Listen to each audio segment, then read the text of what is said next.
All right. Hey, what is going on? Back with another stream here. I'm going to be opening packs, but this is going to be a little different than most of the um, videos I've made, especially when it comes to pack opening here. So I think what I'm going to do is just open the packs while I talk here, and then we'll go over the cards afterwards.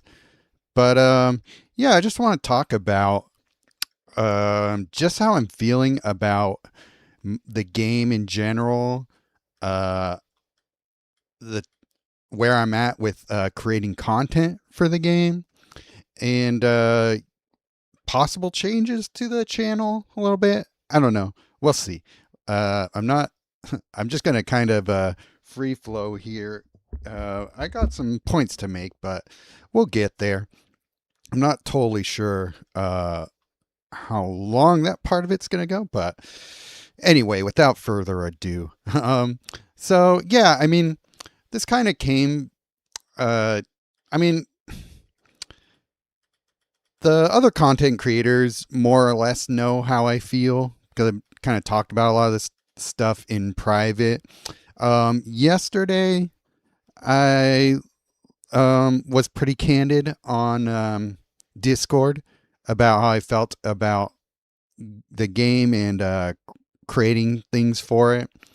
That um, I'm just not really feeling the same way I used to about creating content for the game anymore, and there are a lot of reasons for that.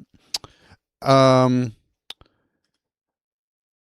for one, I mean, there's just the way I feel about it, I should just say is that oh, wait, am I not? Let me just make sure. Okay.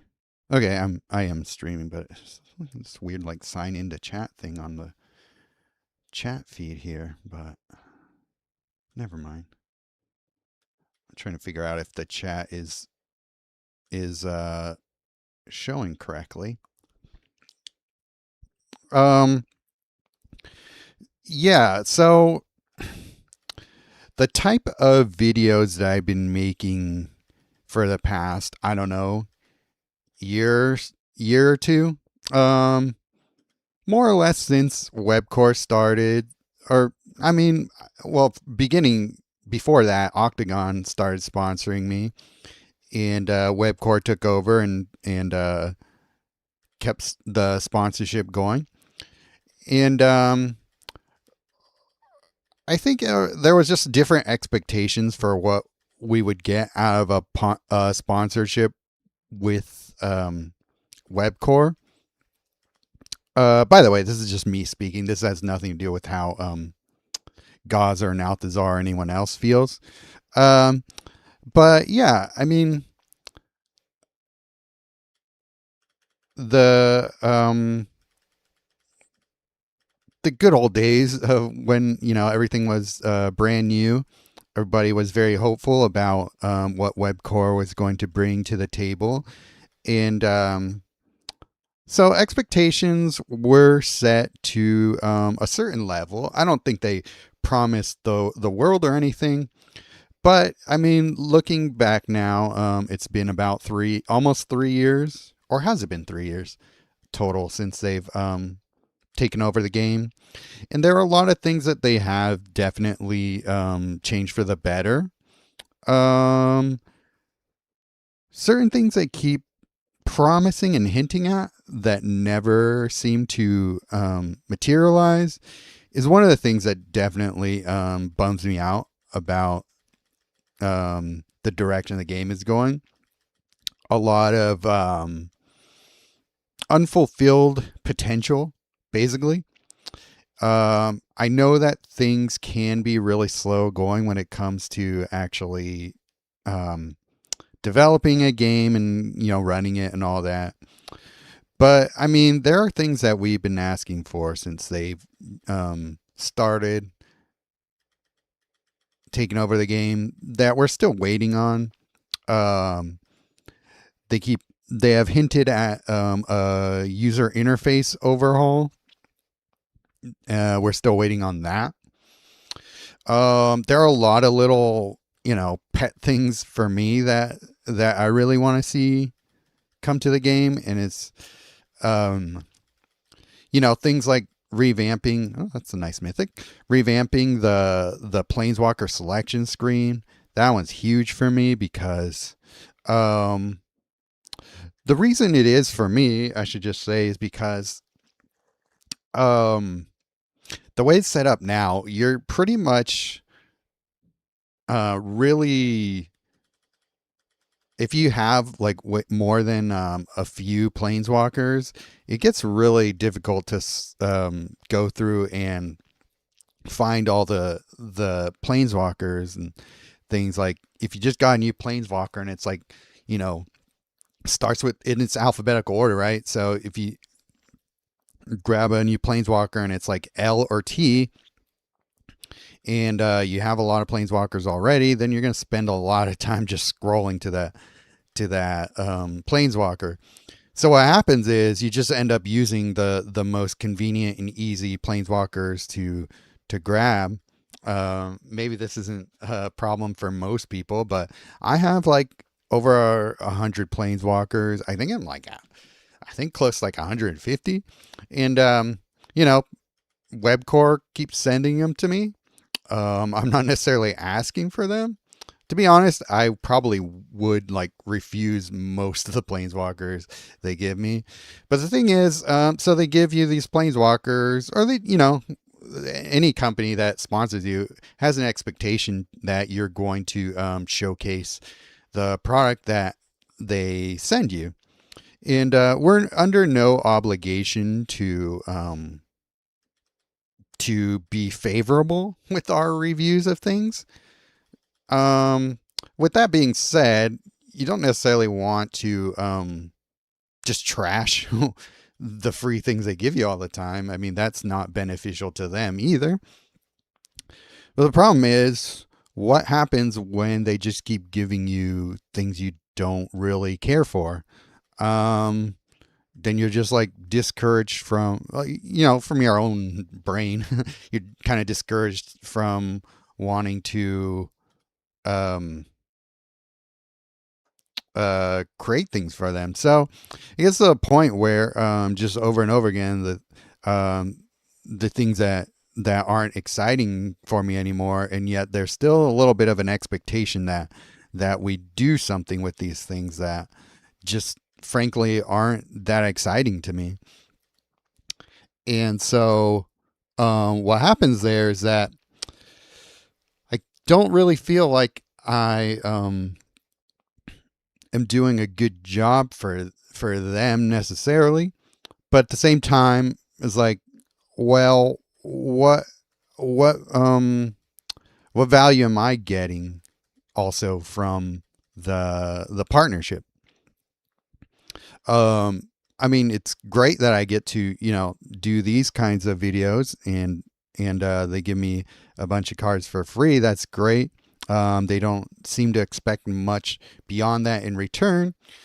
But yeah, so they sent us those 5 planeswalkers, and only one of them I use with regularity. No, that's not true. I use Zimone just because she's better than a lot of the blue-green planeswalkers, and my slots for Kazmina are all filled. So if I just want to mess around and save a fun deck, then I need uh,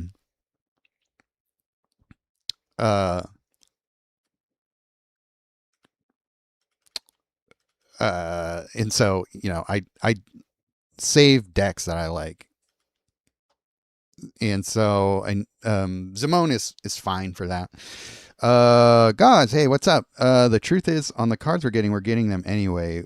You know what I mean? Yeah, I know what you mean. I may have an entire system for collecting cards. Most of the walkers don't play with anyways, unless they're good, which some of them have been, but I wouldn't pick up until I get them for gold. Yeah, so most of the planeswalkers I would discourage people from getting even for gold. Um, I just I think the rate of just sheer volume of things they give us is a lot. But the problem is, if they give us a lot of really good sets with a lot of really overpowered cards every set, then that kind of that gets into a weird thing that they have to deal with too, where people who don't have those cards and don't have a way to collect them get stomped out, and they stop playing the game too. So it's a weird thing they have to do, where they can give us some good cards, but not too many. But we also have to give you a bunch of sets. Like, they basically doubled the rate of cards that they give us, because we used to go from like set every, like, I don't know, 3-4 months to a set every 2 months. So I don't know, maybe not double the cards, but it's quite a big leap in the amount of cards um, that come out, and there's just no way to really go through, and there's just not enough time in between sets to really dive into some of the more fun things. So what ends up happening for me personally is that I don't get to dive as deep as I want to, and really spend time with the sets. Like, they spend all this effort, I'm assuming, on creating these sets with different synergies in them. And by the time the people who would be interested in collecting those kinds of, or making those kinds of decks and combos and all that, they don't really get to, or maybe they do. It's just like way later than you want. If you expect people to be excited about the current set, so it makes it kind of hard to make good content for that sort of thing, because you need to spend some time with these sets, and I just feel like I'm kind of falling behind when it comes to being on the leading edge of finding these kinds of cool things. And so it just makes me not want to as much. And that's always been the thing that I've enjoyed about the game, not only as a person who plays the game, but somebody who makes content for the game, and is active in the community of the game. That that I'm one of the people who finds cool combos and shares them with YouTube and Discord and all that. And I feel like I've been falling behind as far as that goes. So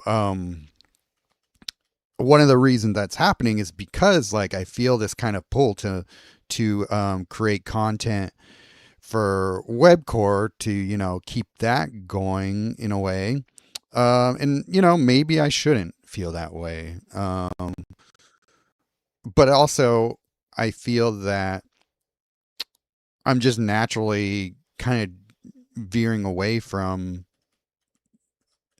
doing those kinds of things that are expected of us. So what does that mean for my future with Webcore? I'm not totally sure, to be honest, because here's the thing. I want to go back to doing the things that made me want to create a YouTube channel and all that. And I don't feel like I've really done that in a long time. When I first started my YouTube channel, it wasn't about Planeswalker reviews or educational content about the game at all. It was pretty much that the kind of stuff like fun with cards. If you go back to my older videos, like from like 4 years ago or so, it's a lot of just taking a card and showing you what you could do with it. And I feel like I haven't really done that very much in a long time. Every so often I'll find something like that.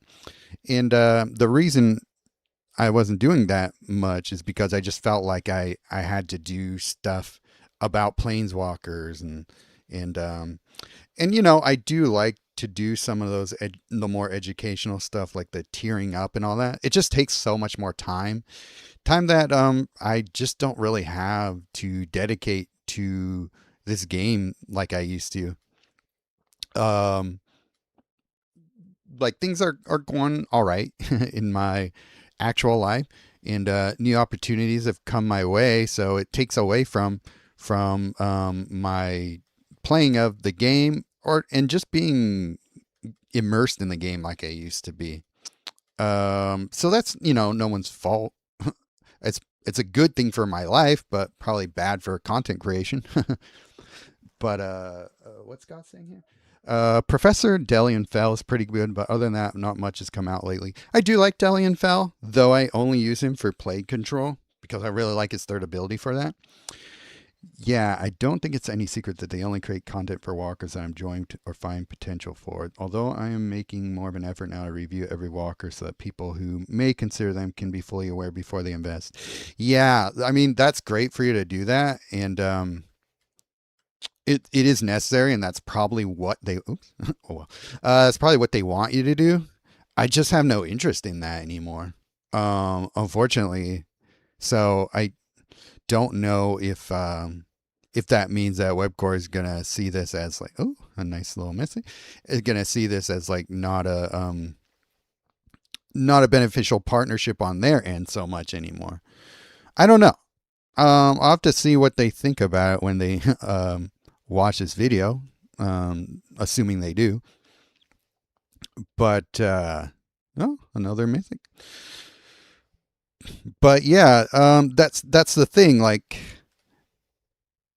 I I had a lot of fun, creating content for Grist and Dak and Professor Guff, Lord Windgrace. Those kinds of planeswalkers were fun to make content for because I liked playing them. So when I stuck making content for things I'm not inspired by, it becomes a job. And I don't know about you, but I like to be paid more to do a job than what is the equivalent of $30. And so it is a voluntary thing here. They don't have like quotas for us to meet or anything like that. So mostly trying to show what's in Greg's deck if it's a good deck. What does that mean?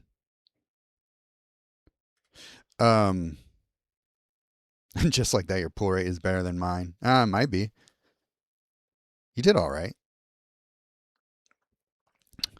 Let's see, where was I at? So what I think I want to do is just really go back to the basics as far as content creation goes, which is just, find the things I like to do and showcase them and not worry too much about like what people think about it. The people who like the content will come for it. The people who don't won't.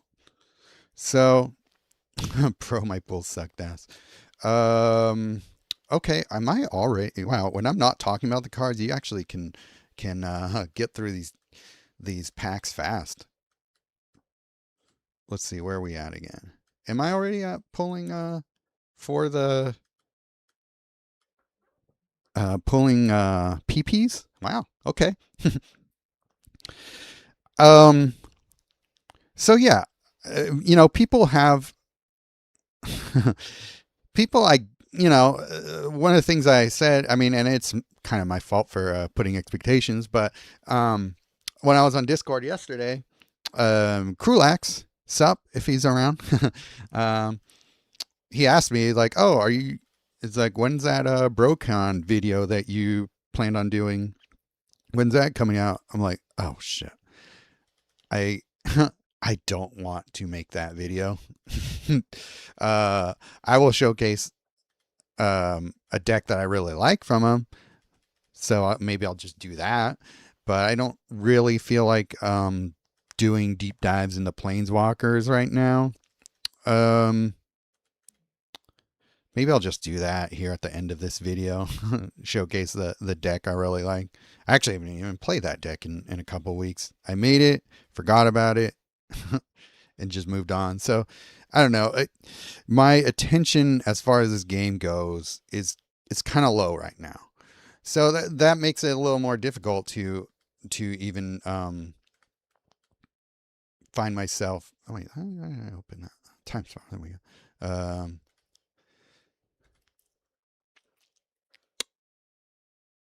To even want to um, sit down and make videos, even just doing this, firing up the live stream.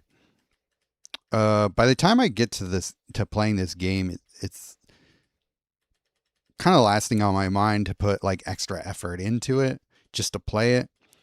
Though that would be, I guess, an easier way of creating content for it. But then that just isn't really like that compelling of content to me in general. Just watching somebody play this game, and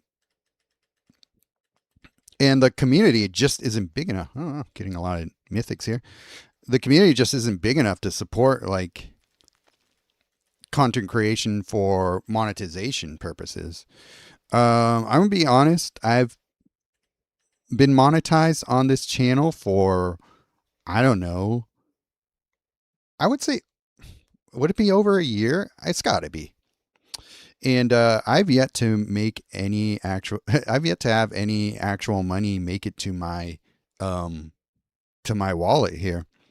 And I know that a lot of you have been paying the $3 a month that it is, and perhaps that was a financial mistake for me to make it so cheap.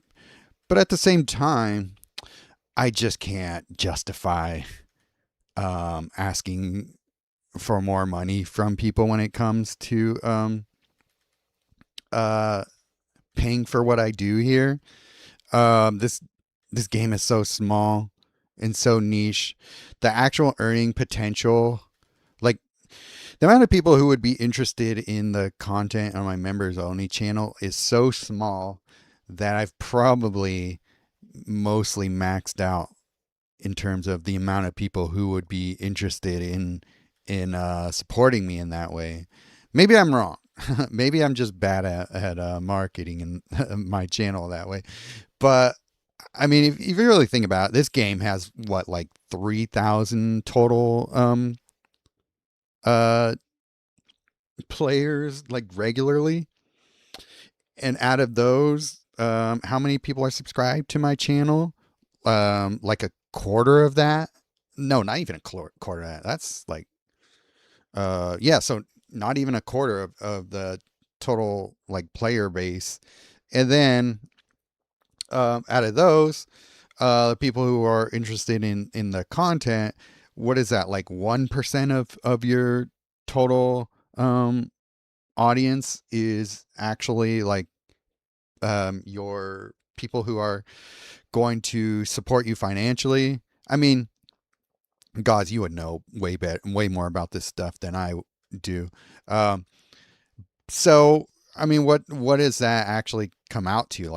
Um, like 20, 30 people at most who are potential to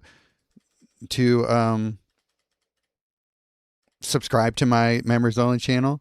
So if I could actually get all those people, that would actually be kind of nice, because that would make VIP basically. Um, I wouldn't have to pay for VIP out of my own wallet.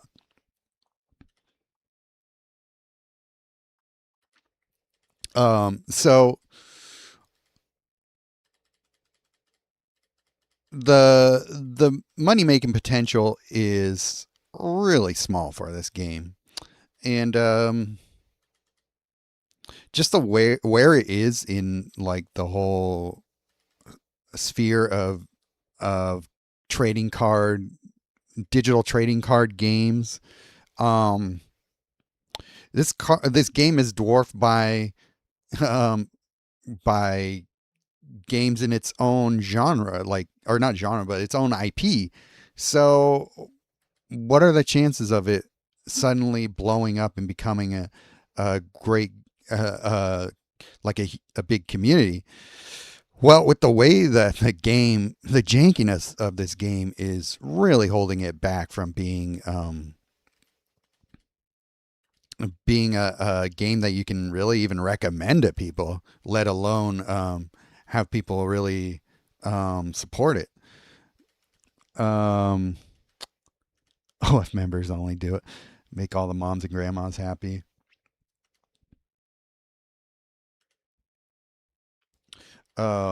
Heard. It requires a ton of focus and energy to be decently good at this game. Yes and no. Um, Hard to maintain the desire to keep it up becomes a chore. Yeah, and that's something I can talk about as well. Only mains. Nice. My God, what an entire topic all on its own. How terrible the IP is being treated because of Hasbro's desire for units is beyond. It's such garbage. Yeah, that's another thing. Well, that kind of comes back to what I was saying about Webcore. About like the rate of things coming out. It's not really their fault, but then again, do we know that for sure? I mean, Krulax actually bring up an interesting um, idea, whereas like maybe they just need to rework the terms in their IP. But I don't know. Hasbro is definitely going to have the leverage against and Wizard of the Coast against any small company using their license. So I don't know how much they would even be able to bring to the negotiating table, considering how small of a game this is. They don't have a lot of earnings to show people that would help sway that to their side. And then again, we don't even know if that's something they desire. Maybe Webcore is completely fine with the rate of sets coming out. I can't imagine that's true, but I don't know for sure. So yeah, then we get all these old sets which are cool and all. I mean, that's debatable too. Look at Lorwyn. Most people were bored by Lorwyn. Um, Time Spiral, I believe, is a Dominaria plane set block, right? So there's things I like about Dominaria and all that. But Brothers War kind of sucked. Lorwyn was a better block than that whole Brothers War saga, except for MOM. That was a cool set. I like that a lot. Um, Actually, the one before that was decent too. Had some really cool cards, and it had Toxic and all that. Um, so yeah, I don't know what Hasbro is doing other than just is this the typical like corporate rating of IPs, just bleeding them for what they're worth? My I suspect that yes, that's true. So yeah, unless somebody puts a stop to that, I think that they could easily bring everything down the drain. And yeah, it's so stupid. Like, let's have a Spider-Man fight a dragon or whatever. It makes no sense. But whatever. Um, that's its own thing to fight about. So where was I going with all that? um, yeah. So I need to open up elite packs. I don't even know which ones are. I have no idea what are good cards in this set. We could talk about the things that I wish Webcore would bring back, which is the spoiler. The set reveals the weekend before the set drops. That was great because didn't have the game and everybody updating and dealing with all the bugs and everything while people are trying to look at the cards. It just became kind of pandemonium the first times, but now people just don't care. Like, it used to be that you would go on Discord when a set dropped, and the Discords were flooded with chatter about everything and sweet pulls and things like that. And it kind of just looks like any other day when you go to Discord now. Any other day, plus an uptick in complaints about the same bugs that we get every single product or every single set release. And that's a thing that I just don't understand. I mean, Gauze, you ranted in private, and I will not repeat any of the colorful words you used here, but I 100% agree. How is there not like a checklist that is followed every time? Like, what is wrong in your system that you guys can't get this right? And you guys are pulling them out, or you guys are pulling out new sets every 2 months, so you should be getting more practice on this stuff. And yet, every single time, things are not in the vault. Or not things are not in the vault. Exclusive cards not craftable or not pullable from non-dupe sets. At least they're craftable. There have been times where they weren't even craftable, but just little things like that. It's just like you guys have only yourselves to blame. You can't blame another previous development company for that. Exclusive cards are not in the non-dupe packs right now. Yeah, that's what I'm referring to. However, it's a simple baseline. There's checklist that needs to be made. It's the same release every single time. We still miss things. It's crazy. Yeah, 100%. So, yeah, just little things like that. One thing that's really kind of put things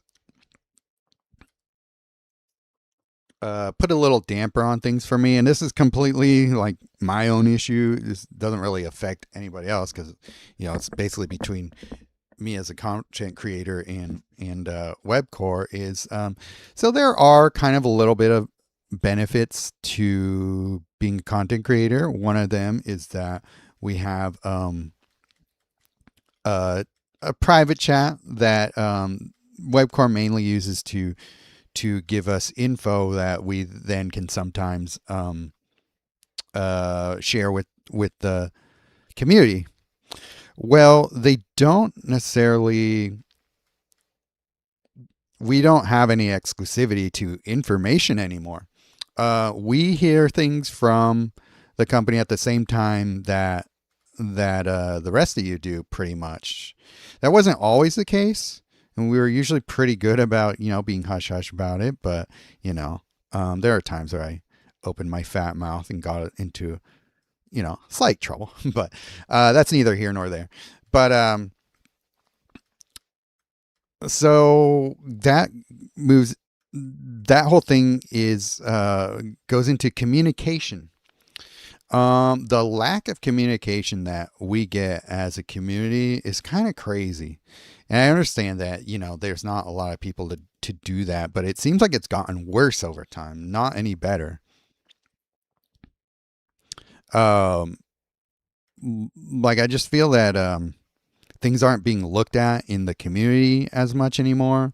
The Discords don't seem to be looked at in the way that they were.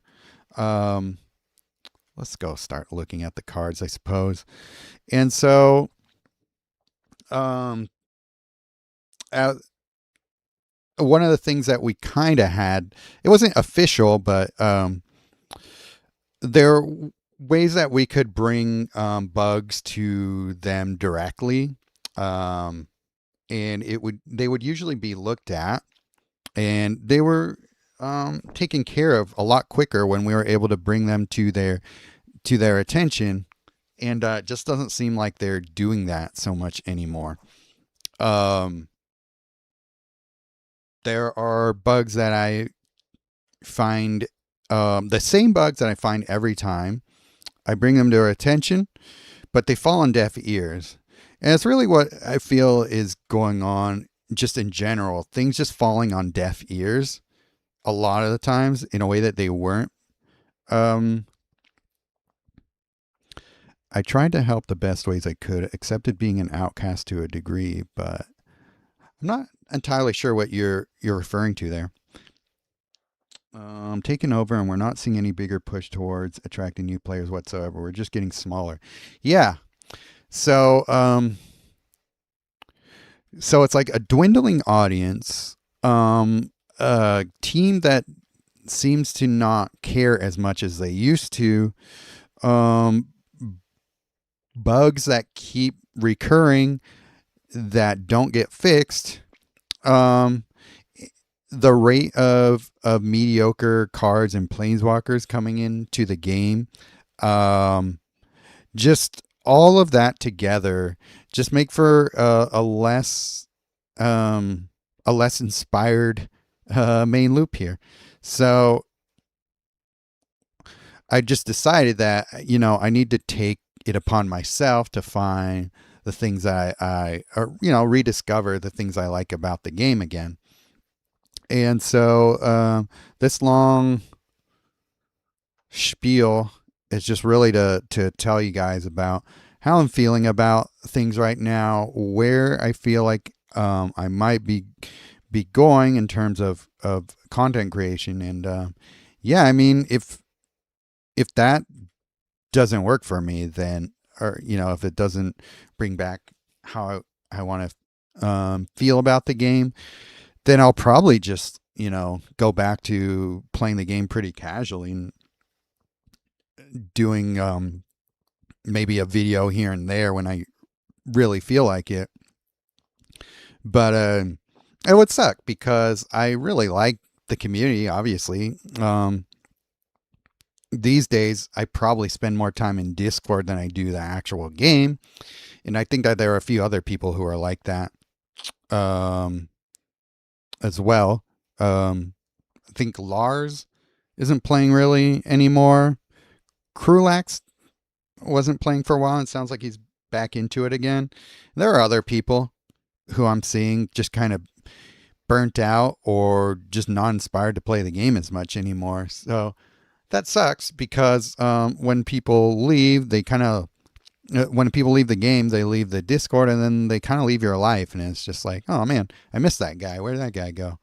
Um, and then another thing, and I actually want to talk about this before in a different stream, but I never got around to it. But the loss of players means the loss of the type of players that I always found myself drawn to, which are like the tinkerers and the Johnnies, basically, the people who love to figure out the puzzle quest in terms of deck building.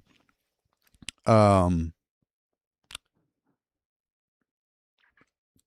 I like most of the community. I mean, I do too. I mean, I don't even. People might think I like hate Zibver or something like that, but I don't know. I mean, he just annoys me. But I don't hate him. Uh, but I mean, there are other people who I don't like, but a lot of them are gone. So, or I never see them. I avoid where they might be. But I'm talking about more the people that the type of players that I like to talk with about the game are the people who are looking for synergies.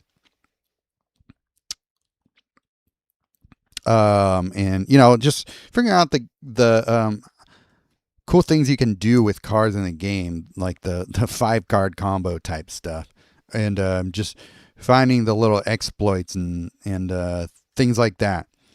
And so, with a lot of those people gone, I just don't have a lot of people to talk about with that kind of thing. Okay, I got a masterpiece. Fiery Justice, deal 5 damage to up to 4 targets. For 7 mana, that's not bad. Then gain life equal to the damage dealt. That's not bad. Um, those straight up, um, like deal damage to a target. usually don't end up being worth it, but I don't know. I'll mess around with this one. I don't love it, but it's fine. There really aren't that many major exploits though, to be honest. There are a couple of broken combos, but that's about it. Well, that may or may not be true, but we don't have a lot of people, testing that theory. I mean, as far as I know, I mean, unless you tell me of a Discord or a coalition who's doing that, and I will muscle my way into that into that community ASAP because I miss it.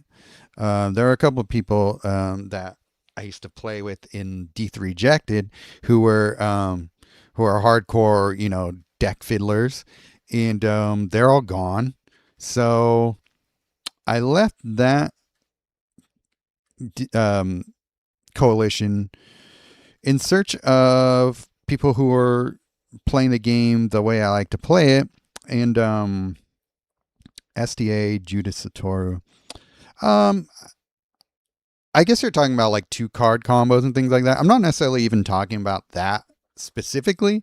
I just mean in general. Like, take a card, read it, figure out what you can do with it, build around it, see if you can find new cards or something to maximize that thing and that idea. That's what I'm talking about.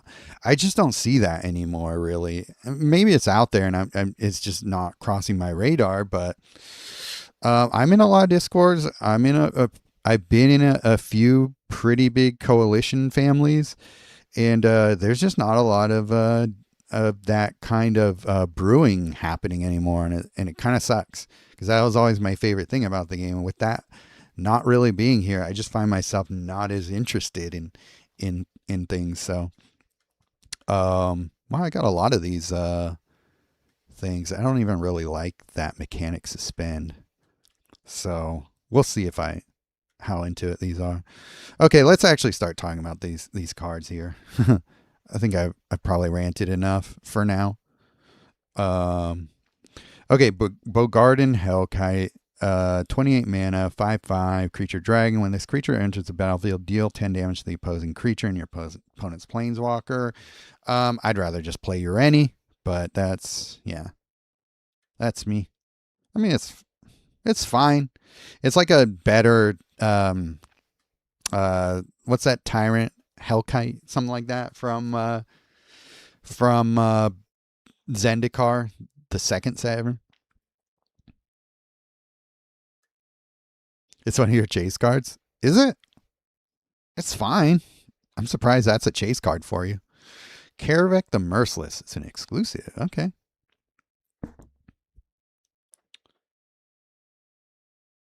One-to-one, they depart the game and the community. Right. I don't. Yeah. They're not going to hang around if they're not playing the game. I get that. Human Charm. When your opponent casts a card, deal X damage to target player creature planeswalker. X equal that card's cost. Oh, damn. That's pretty good. I'm trying to get Nucklevy and Heat Shimmer to go infinite. Oh, that's pretty easy. You just need to cast Heat Shimmer as Nucklevy. I've done it. I have to figure it out, but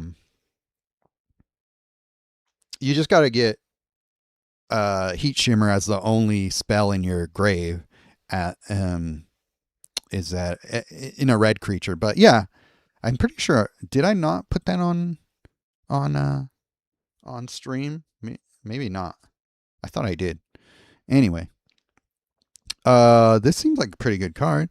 The 27 mana is a lot, but we'll find ways to get it out there. What's up, Gauze and everybody? And Maynard, I guess. Well, Gauze is the star here. Discard all cards from your hand and draw 6 cards and gain 35 mana. Whoa, that's cool. I don't recall, but oh, okay. Well, maybe I can just do that real quick.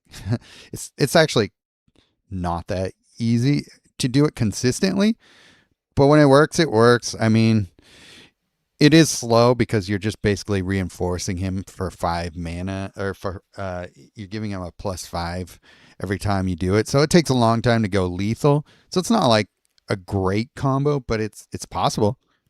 It's really not that difficult, but it's not super easy to do consistently. If your turns, this creature activate, exile all cards from your hand, return the first 6 cards from your graveyard to your hand, then destroy this creature.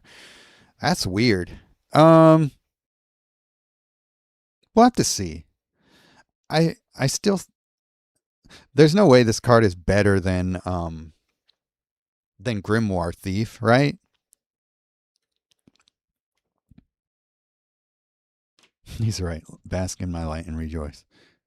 Magus of the Scroll, 1/1/18 Human Wizard, activate 1, fetch the first card from your library. You already have a card with the same name as that card in your hand, deal X damage to any target executing that card's base mana cost. It's okay. 18 mana for something like that. That's a little much. I don't know. I hate to be such a downer, but they're really not giving me much of anything here. When this support enters the board, create a colorless sliver token. Beginning of your turn, sliver creatures gain double strike until beginning of your next turn. So this is like a worse version of a colorless rare that we already have. What is the point of that? That's so dumb to me. Harmonic Sliver, support card Sliver. So this is the BFTA one.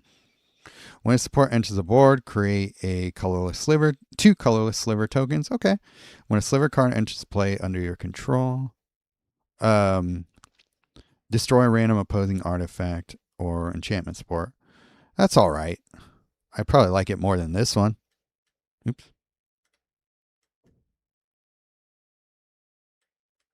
Have you guys found some gems in this new sale? I'll have to go back and rewatch both videos. No, I'm just now looking at the video or looking at the cards, and no, I haven't yet to find a gem. When a support enters the board, create a copy of another random non-token land support card not named Vesuvian to play, gains full mana, then destroy this card. For 16 mana? What the hell? Why would you just not play another land? This card makes no sense to me. Am I just not getting it here? Create a copy. Okay, so you can like steal somebody else's land, I suppose, but no, this card is so stupid. I hate this card. It sucks. Dralna Lichlord. Activate 4 black. The first spell card in your graveyard gains buried 6 and flashback. Okay. I kind of like that. Each card with buried in your graveyard gains 5 mana. Ooh. Shenanigans. Okay. When this creature prevents damage, destroy another card you control at random. Oh. I don't know how I like it. I don't know if I like that part of it. I was actually into this part of it. This is a Johnny type of card there. But then they gotta ruin it with this. That's lame. Okay, so far for me, it's Dragonstorm, Ancestral Vision, Stuffy Doll, maybe Angel's Grace. Angel's Grace sucks, man. But Garden Hellkite, I don't know why you like that card. The MP, Mythic Slivers, Walk the Eons. That's the only one I got on my Jason use a bit. It's a gooder. Okay, I don't know what any of those cards are. New set is out. Yeah, man. What do you think these are? Stuffy Doll and the Angel Spell appearance damage are only strong cards I appreciate in this set. I don't know why people like the Angel's Grace. That's the early Chasey I saw talking about Walk the Eons, and that's about it. Okay. Spell card, Stonewood Invocation. Can't have its mana drained or raised. Target creature gets +10/+10 and gains hexproof until the end of turn. Until the end of turn? Really? And it's got flash, but like by the time you so flash, if your opponent casts a spell, does flash trigger? Because that's the only way that it would like make any difference that a creature is hexproof at that point. Are there any mass gem green conversion? Keep dreaming. We're not getting mass gem conversion, I don't think, unless it comes with a big downside. Creature spike 114. When this creature enters the battlefield, this creature is reinforced 3 times. Okay. There are actually things I like about that. Activate 2 green. You may have this creature. If you do, create 3 force tokens. Okay. We match 4 or more gems by swap. You may have this creature lose a reinforcement. If you do, reinforce another creature you control. I think there are some shenanigans to be had with this one. It's kind of a fun card, one that I'll mess around with and see what I can get out of it. But I'm talking about Spike Tiller. But it's not going to be meta for sure. Ancestral Vision. If this card has suspend, if this card doesn't have suspend, it can't be cast. What is suspend again? Triggers before combat only, right? So yeah, that kind of sucks. I'm just not a big fan of like spells that just buff you. Unless it's something amazing and major like Banner of Kinship. But even less a temporary buff. Something like what do you call it? Fangs of Colonia is really good because it's such a like the amount of scales in power needs to be pretty high for me to consider it. And a +10/+10 temporarily with a basically useless hexproof is just not cutting it for me. I pulled Ancestral Vision. Damn it. This card can be cast normally or exiled from the player's hand as an alternative action. When exiled, this card's suspend value decreases by 1 at the start of your turn. When you make a swap, make a match by swap of its color. When the value reaches 0, the card is automatically cast, loses suspend, and gains haste as a creature. So when you exile, it gains suspend 4.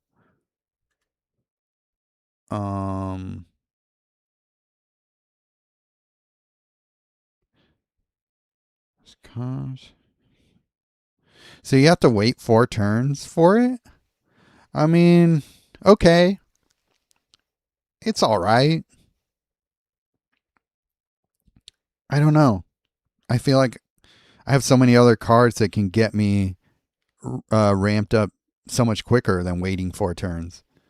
Spent counts down to start your turn at every color match of the card. Oh, did I miss that? Where is that? Oh, when you make a match by swap of its color. Okay, I missed that. I was just too stuck on everything else on the card. Okay, well that's something. You're gonna need some. You'll still need to build around it. Webcore is not into giving us free lunches very much. So, yeah, I mean, I could see the potential there. It's, I don't know, it's just not that amazing to me. It says make us match by swap of its color. Yeah.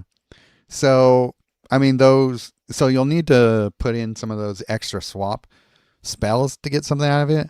But by that point, drawing 3 cards and getting 11 mana, I would just rather play Universal Surveillance and not have to deal with a bunch of stuff. Lock and Load, I'd rather play.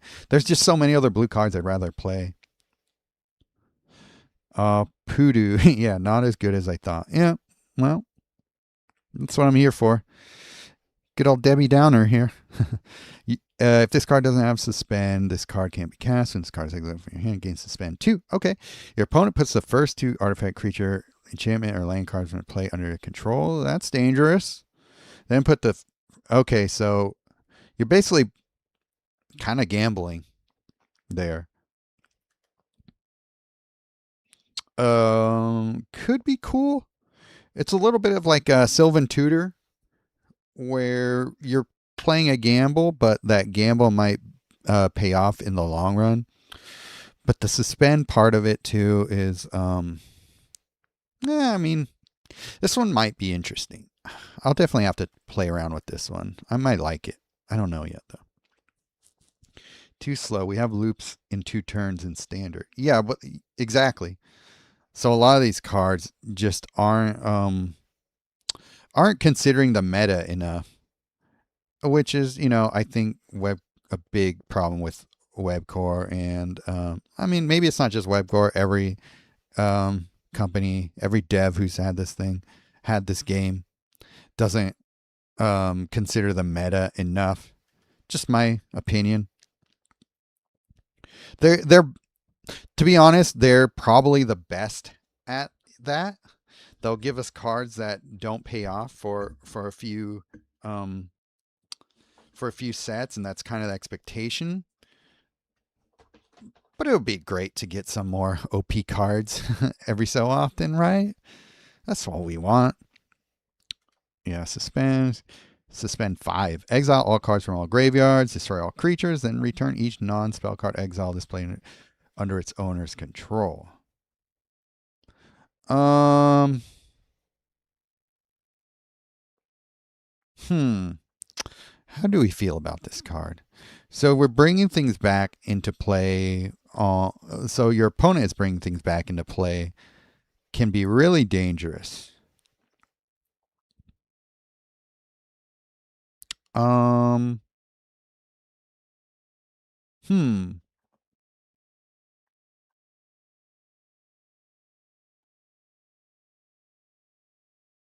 This I also believe. Wait for a couple of sets to that fix suspend. Yeah.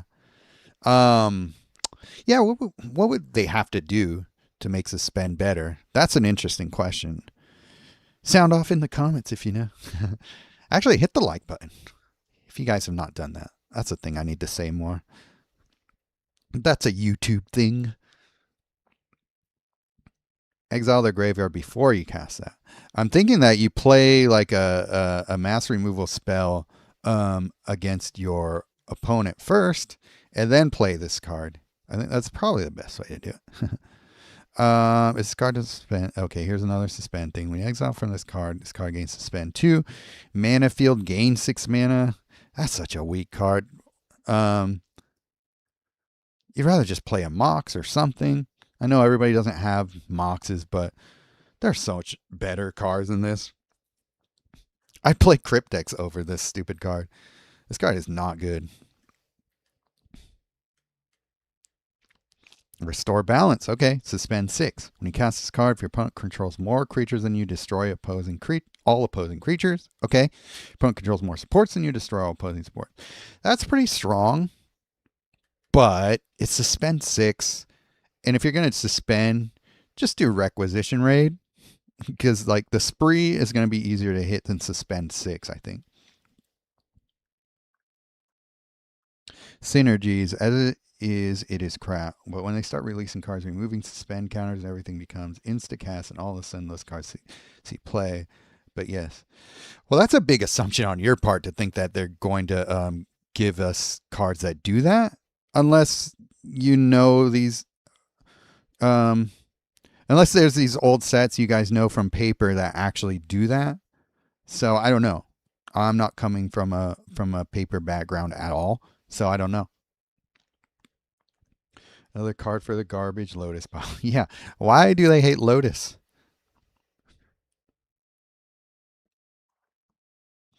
Okay, here I got all the suspend cards, didn't I? Wow. I don't even remember pulling them, but then again I wasn't really paying attention. Each player discards their hand and draws 6 cards and gains X mana. X is the total mana cost of cards in your hand up to 25. That's pretty cool. That's one that I might play around with. I don't know. So yeah, we got some. So that's what we got in the mythics. What did we get for rares? When you cast a card for the first time during your turn, create X black Thrall tokens. X is equal to that card's base mana cost. Okay. Okay. At the beginning of your turn, you control a Thrall creature with 20 more reinforcements. Destroy this card. We could look to see things that benefit on creature destruction. You could just play this with something like Valkyrie's Call. I think that's what it's called. So when it's destroyed, it just comes right back into play. Things like that can be kind of fun. Black Thrall tokens. So you need this card, another creature, and then you'll create a bunch of these Thralls. Could be interesting. I don't think it's going to be like crazy OP or anything, but I think there's something you could do with that. Gain control random non-token opposing support until the beginning of your next turn. That's weird. Have we ever seen this? Then if you control 2 or less creatures, gain a random token Oh, that's kind of cool. Though, what are you going to do with an opposing support for one turn? Especially if it's random. I don't know. What's that really? I mean, it's taking it away from them at least.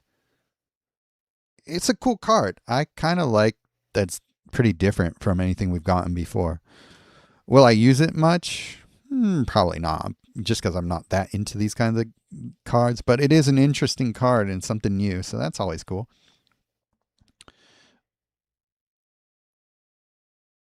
I agree it's an assumption. I'm not saying they will. Okay. I'm saying the set is meh if they won't. Yeah, well, there's been also a lot of meh sets, so don't hold your breath. This card is exiled from your hand. This card gains suspend 3. Okay, we're getting a lot of suspend stuff. God, they're really liking the suspend mechanic. Too bad I don't, really. First, activate 2. First opposing creature gains stun counter 1. I don't hate that. It's a 3/5 with vigilance, so not the worst. Be a decent card to master. But yeah, from paper, most of those cards are unplayable. Spend is a very bad mechanic. A specific combo exists. Lotus Bloom and Gargadon had some decks built around them. Well, it sounds like this Lotus Bloom isn't getting anything built around it. Activate 1 black, create X bat tokens, X amount of black gems on the board, then destroy this card. Okay. At the beginning of your turn, this card is in your graveyard. Create a back token, back control. I don't hate this card. It might be fun to play with the Aklizots. Because these are the 2/2 bats, right? Oh, they're 1/1s. I thought the Aklizots were 2/2s. No? Oh, oh well. When a creature you control dies in this card gains buyback. What is buyback?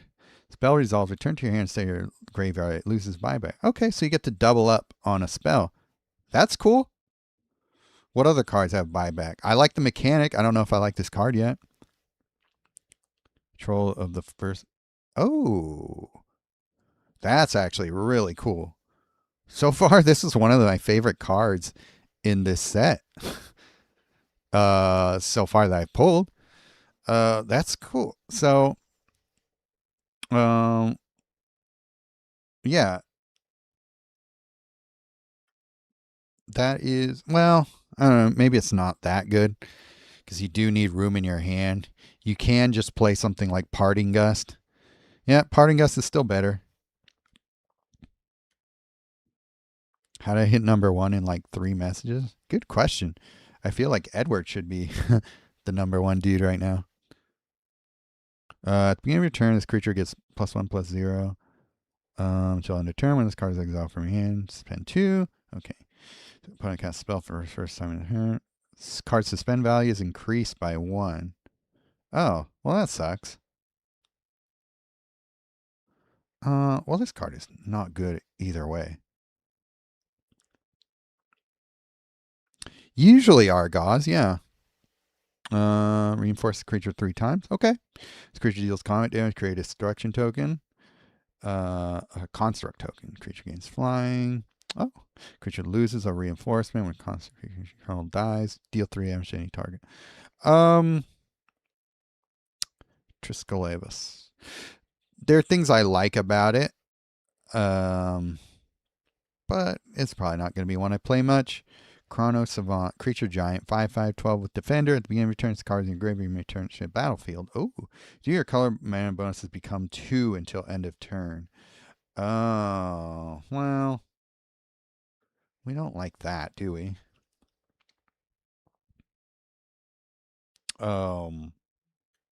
Yeah, I don't think I like that. Beginning of return, gain 3 mana. Okay. When you match 4 or more black gems blue by swap, increase the card's level by 3. Exile black or blue card from your hand first time during your turn. Gain X mana. X is cards at equal level. That's kind of interesting. So you're gaining mana, but you're not converting, but you are still doing things with the colors. It's an interesting way of going about lands. I appreciate they're doing something creative with them. We'll see. It remains to be seen how effective that actually is. Yeah, I kind of like them too. I just don't know if I like the color mana bonus 2 thing. Unless we're playing it with a planeswalker that already has bad mana bonuses. I really don't like these land cards. Yeah, they don't seem like your type at all. Same thing, black and red. Each card loses all basic evergreens and changeling. Hmm. Do we like that? I guess it's fine for Sabsunin and other cards like that. So they can't block. But I don't know. It's too situational. There are going to be cards, or there are going to be a lot of matches where that does zero, or it harms you more than it helps you. So I don't know. Too much of a sideboard card. Bro, WTF. I did my weekly story before the new set, so I didn't get the new pack. Well, yeah. Oh, man. That's my bad. I was going to remind people to wait until the set release to do story mode so that you could get new cards from it. That's what I'm doing. Make a green match by swap, reinforce this creature. Make a black match. You may destroy this creature. If you do, deal X damage equal to. That's going to be too slow to get any meaningful damage out of.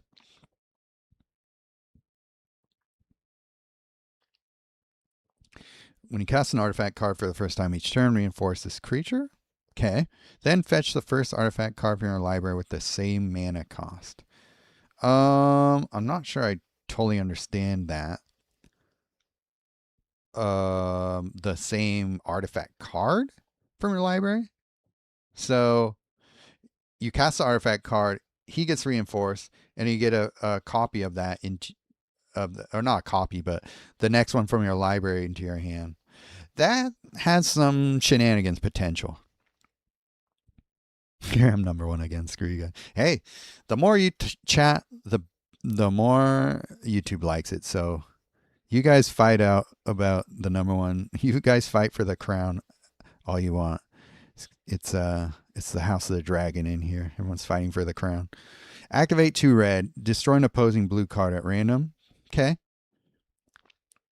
When you match 4 more loyalty gems by swap, deal 9 damage to the first opposing creature. I don't understand YouTube's scoring system.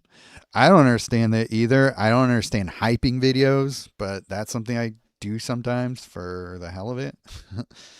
But maybe it helps. I don't know. Maybe it gives you a little algorithm boost. About to Lord Joffrey.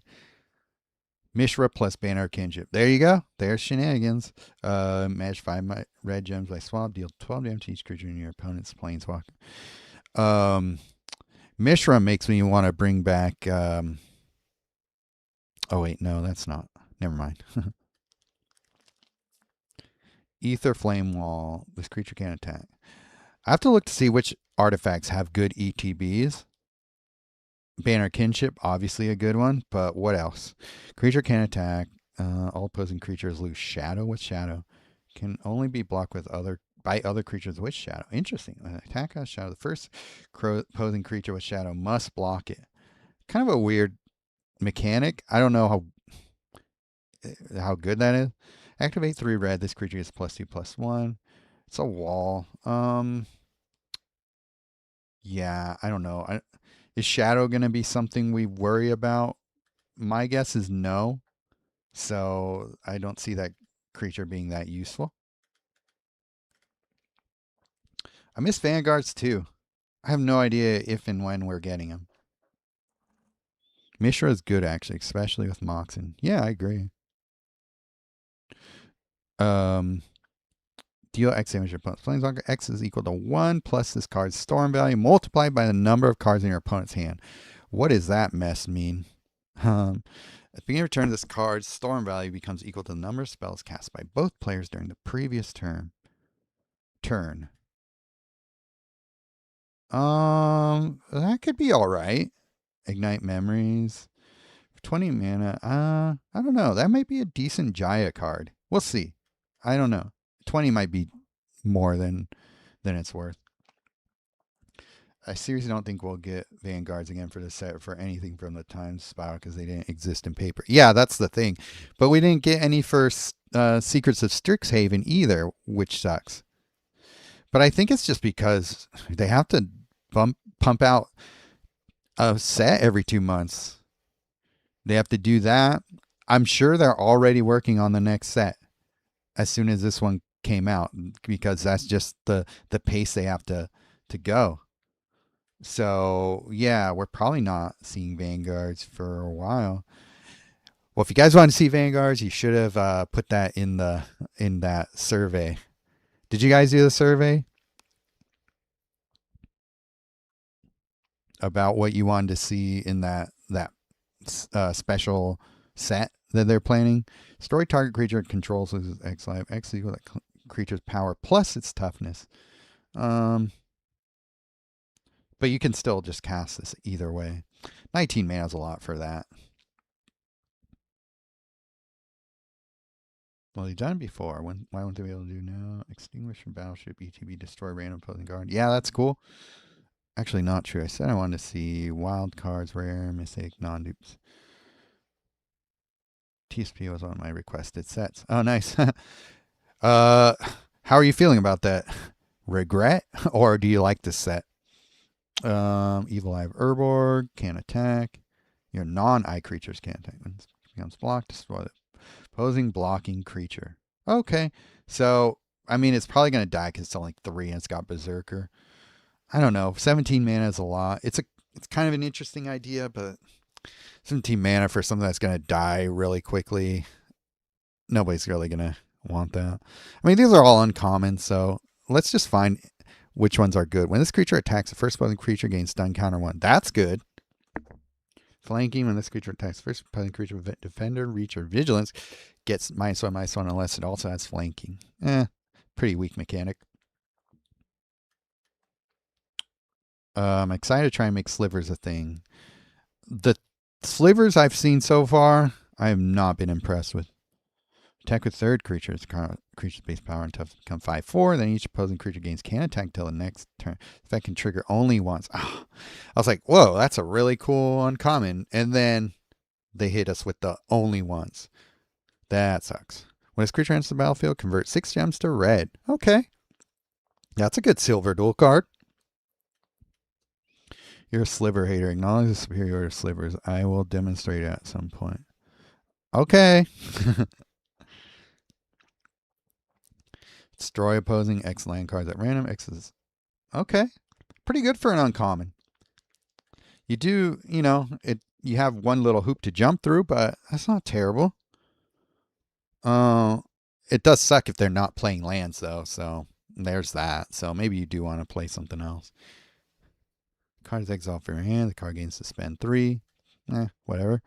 I mean, it's a 3/3 with flying. Yeah. I like the idea. I just wish it was a better card.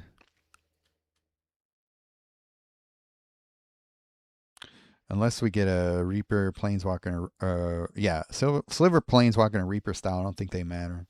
Yeah, it's all nostalgia purposes, right? Metropolis gave a shit ton of money or something nefarious. I don't know what that. Referring to. Yeah, the worst thing about this is the only one's quote in addition to the card's rule.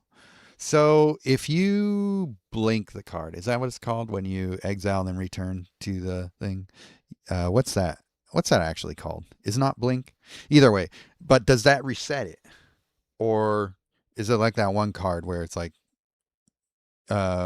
once per game where the creatures or you can't gain life for the rest of the game? But like if you basically reset the card is what you're doing, does it reset the effect? It should, right? No?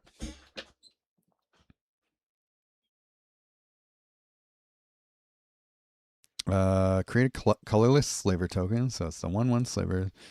Deal X damage to random opposing target. Okay. That's okay, I guess. You can do something with those slivers and build something up. Okay, some more slivers. At the beginning of your turn, your opponent discards the last card without mana from their hand.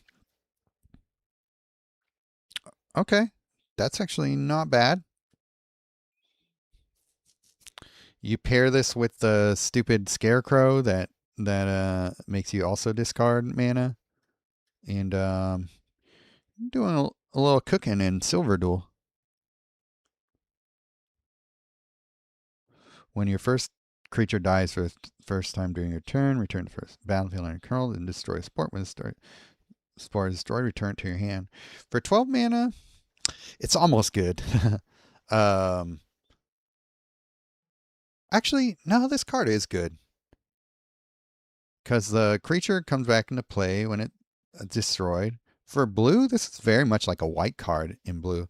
And it's an enchantment aura, so certain people like that. Ariette, for example. And then when it's destroyed, return it to your hand, so you can do it over again.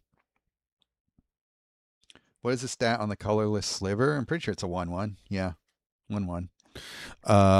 Sliver card you control. Opponent discards the last card. Wait, didn't we just have this card? Oh, because it creates two slivers. This one just creates one and it's black. I mean, okay. Redundant much, but whatever. Creature enters the battlefield, return card gains 5 mana. Yeah, I mean, I don't mind these cards that just get suspend because they kind of, that means they're on the clock and then they come back when they're ready. Ooh, man, that is some crazy ass art. Pretty cool, actually. Smallpox. Each player loses 5 life. Each player discards the last card without mana from their hand. Destroy the first creature. So that's just a hateful card, isn't it? Void Mage Husher. Creature enters the battlefield. Disable the first opposing creature. Ooh. Okay. In blue? Oh, dear. When this creature leaves the battlefield, enable all opposing creatures. Oh, okay. Well, all right. Well, still. When you cast a spell card with base cost 12 or greater, return this creature to its owner's hand.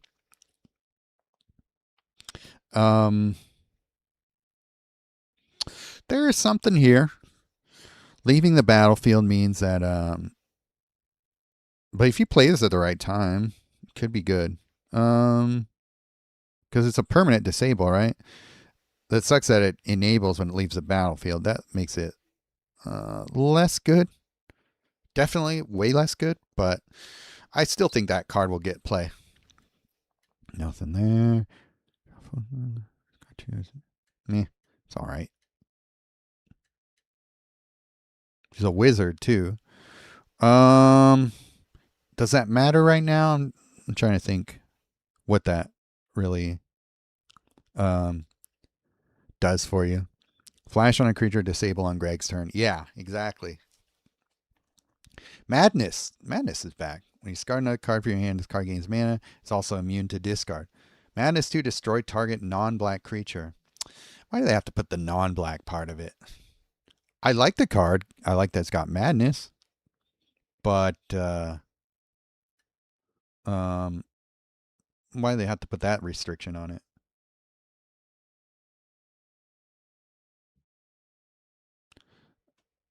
Faceless Devourer.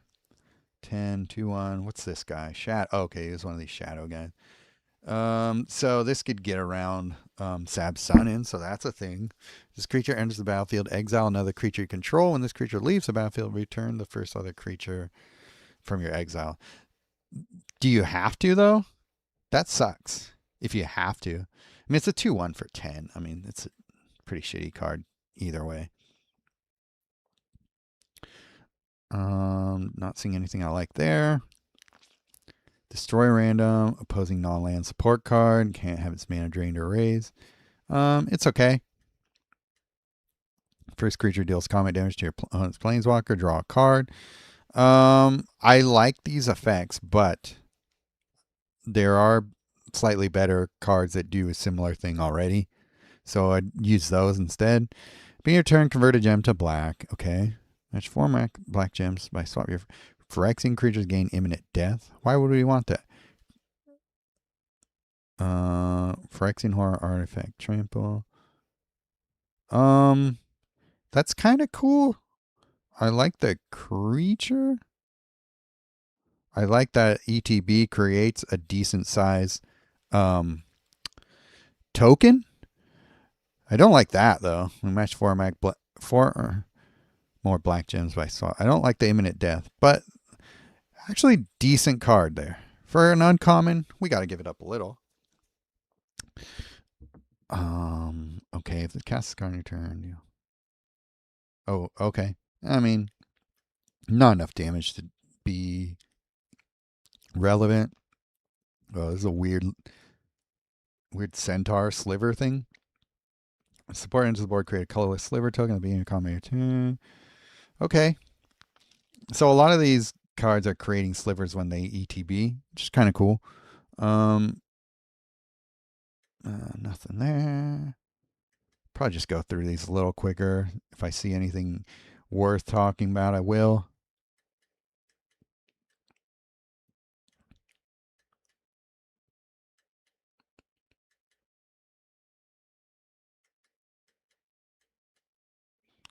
This sliver. Well, this one's probably one of the better sliver ones because it gets +2/+2 in haste, so that's actually like making the slivers do something cool. But yeah, overall, I've not been that crazy about. Yeah, Tidebinder is way better because they don't get enabled when you remove her from the battlefield, just from like exiling or bouncing. So Tishana is way better in that regard. Though Tishana is targeted and that one is not. So there is that little wrinkle. Okay, Sapperling token. That's too slow. Too slow growing. It's 4/4 for 8, which is not bad for a common, but still. This guy's kind of cool. Tectonic Fiend. Echo. Make a match of this card's color to remove Echo, otherwise destroy this card at the start of your next combat.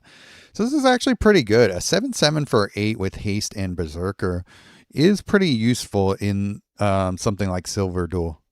You just need to, build around the Echo, but I do think that's kind of a cool card. Something like most Chandras can get it out with one red match, so you'd lose Echo for that first turn if you play it. So yeah, not bad. Okay, why do I like this land more than the other most of the other lands? It's a support card land. It's 8 mana for 2. It's an uncommon. At the beginning of your turn, gain 3 mana. Silver Duel include. I mean, it's not better than the rare lands, but I don't need that rare land in the way that I would need to use something like this in Silver Duel. So the relative value of that card is higher to me for that one reason. There are so much better bounce spells than that. There's a goblin card that removes Echo on all creatures. Okay, good to know. Beginning of combat return, this creature fights the first opposing creature. I don't hate that. This is probably a good card for newer players because it's a 4/3 for 7 with built-in removal, basically. Even though you lose the creature eventually, new players could definitely use a card like this. Kavu, I haven't seen those too often. 4/2 for 7. It's got Echo, but it's got Defender. Creature enters the deal. Okay, it's not bad. Creature leaves the deal. You know what? This is going to be a very annoying card to face in Silver Duel. I just know it. But it's a good card. I'm definitely using that there. When you exile from land card, fetch that card. It's not doing enough for me there. Because this land is better for an uncommon. I don't think anything tops life. Well, we're not talking about that. I'm talking about like the relative value of these cards. I'm talking about the lands that we already saw earlier. But yeah, those cards are goated, as the kids say. The gain lands. When this creature is on the battlefield, creatures lose anger. Okay, so here it is. Here's that creepy goblin. When you match 3 more gems, this creature gains protection from red until end of turn. Okay. Not sure why it needs that on your turn if it only lasts until end of your turn, but whatever.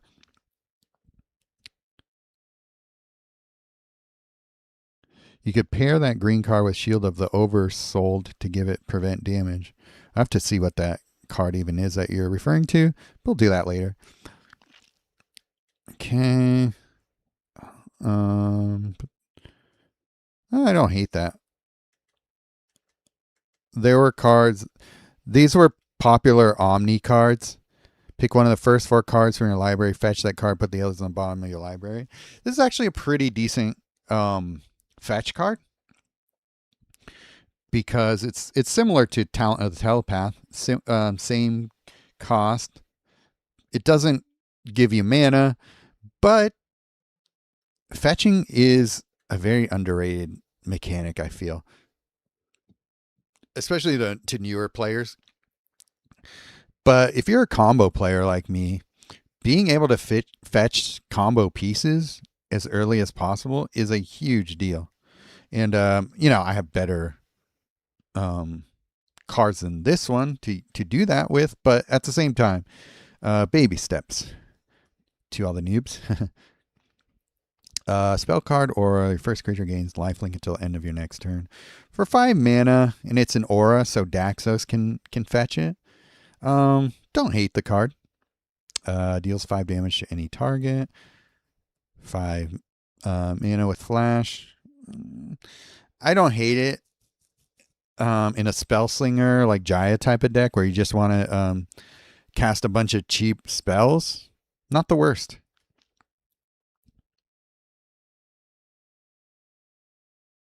Can I put in a request?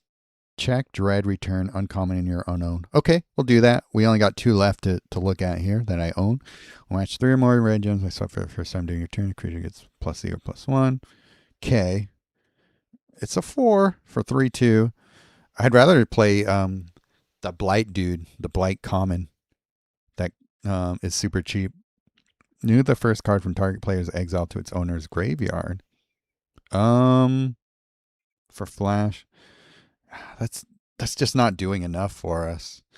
It's an interesting idea, but that's not. If it moved your entire exile or like 5 cards from your exile to your graveyard, then we're talking, but just 1 card, what's that really doing for us at the end of the day? Okay, what is it called? Dread return?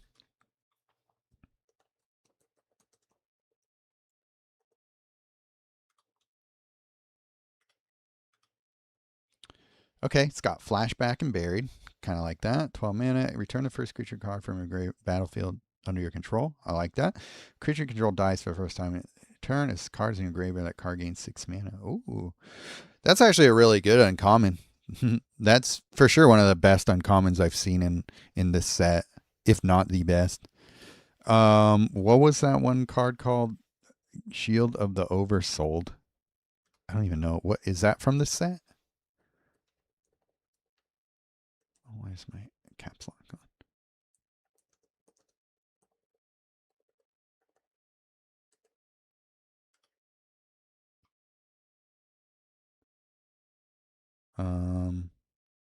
It's not showing up. Show all cards, it's not showing up, so I don't know what you mean. Oversoul. Oh, okay, no, different set.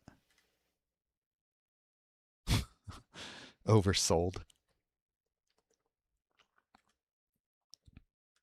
Oh, I do have this card. Oh, all right. Shows how much I know. I haven't even touched this card. It's +4/+4 with prevent damage on flying. Okay. Okay. That's cool. But I'm just trying to think what possible reason would I play both those cards. The reason I like the green creature is because it was an uncommon.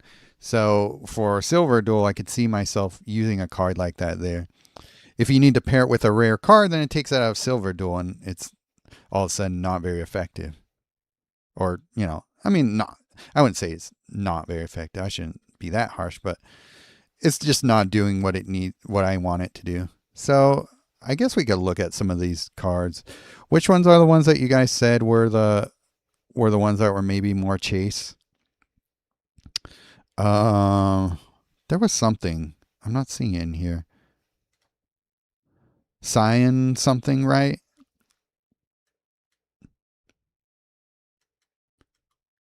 Oh yeah, let's talk about Angel's Grace real quick. I was supposed to spoil this card. I did not. I just was not feeling this card at all. I don't understand what you guys see in this card. It's got flash. Until end of turn, if you take damage, you take 999 less damage. Cool. Yeah, so you can't cast it on your turn. It's not really going to do anything for you unless you're playing mana burn. So it's a fine mana burn card. It's cheap enough at 11. So yeah, it's going to be very niche use. I don't like that you need for it to be flash for it to be useful. So it's a way worse card to me than this card that I do like and use. Where are you at? This beauty here, Morning Tide's Light. Planeswalker can prevent damage to the beginning of your next turn. So I don't have to play it. It's a weird flash point. And make sure it's can't play this one is not doing anything for me in the types of decks that I like to make. So yeah, I don't see myself playing with this card very often. It's cheesy, that's all. Yeah, great. That's what I want. My cards to be cheesy.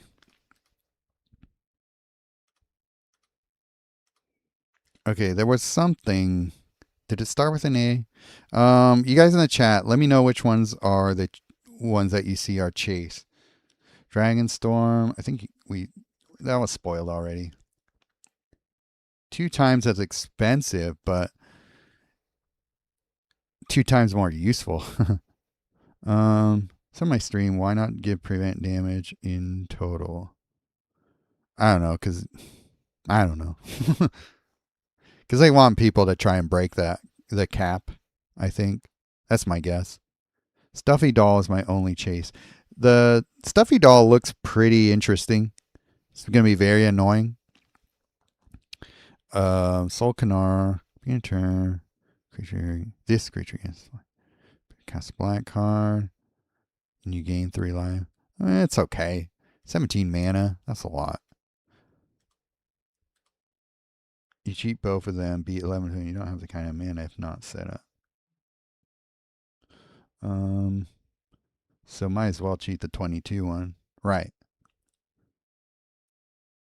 For me, the best card so far is Walk of the Ant. That's the one I was trying to think of. Where is that? What rarity is it?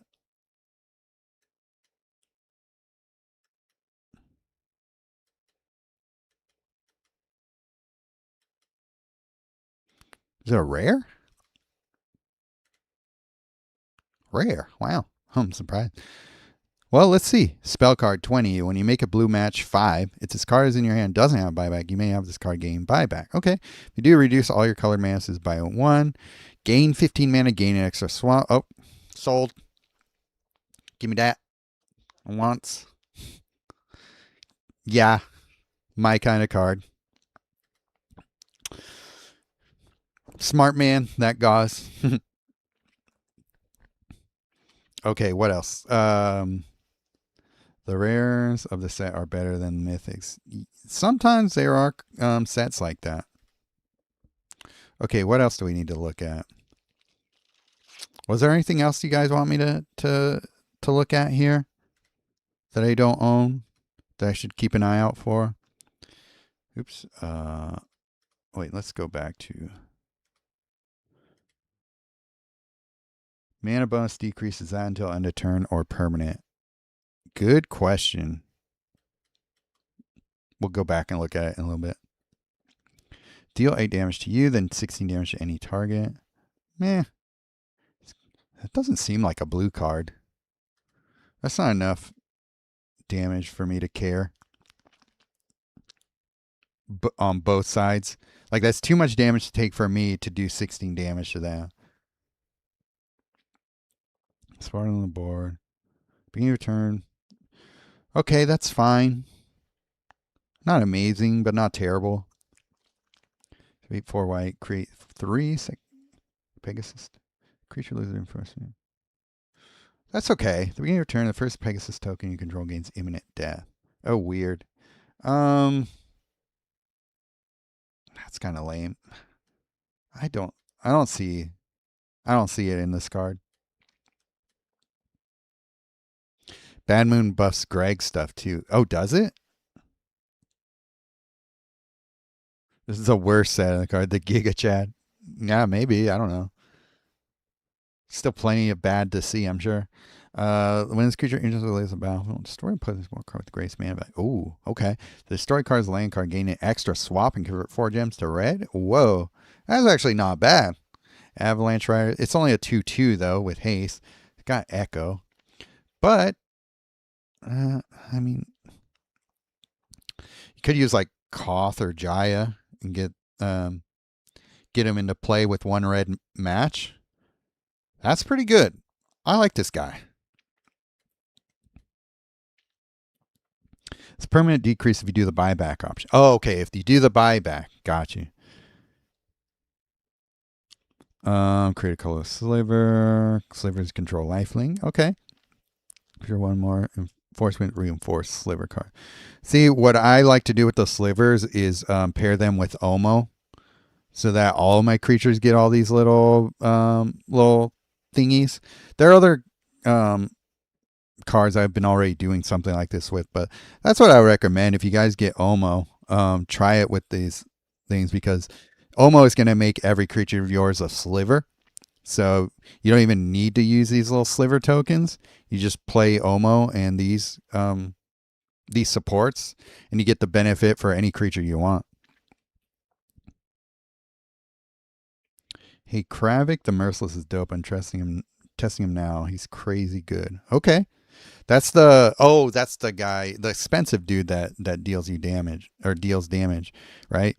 This creature deals combat damage to your opponent, planeswalker, draw a card again. Ooh, okay. Double strike that dude. This is basically blue-black Cruel Claw, right? Shadow.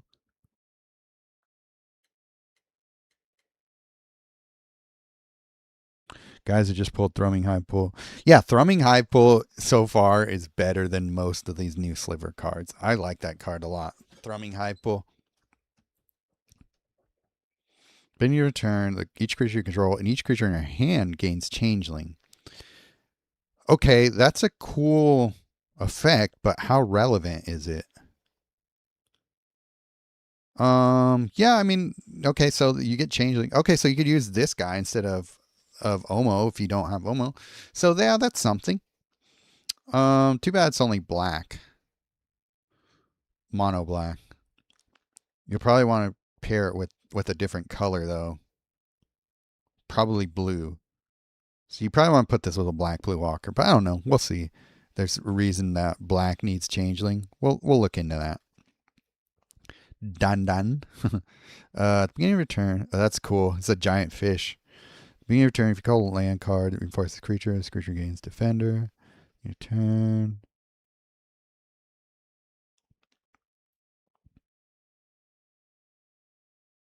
It's all right. It's an 8/2 fish. You want to play it with a land. It can get decent, I guess. I wouldn't want to wait until the beginning of my turn to reinforce it. I just do it different methods, but it's all right. We were just talking about using changelings for Reaper King. I was gonna say something shitty, but never mind. Deal 6 damage to each opposing card. When this card is cast on the opponent's turn, deal 12 damage to opposing creature, and 4 damage to each creature you can. Why does it have to be 4 damage to each creature you control? Oh wait. Okay, so this, that's all right. It's fine. Go ahead.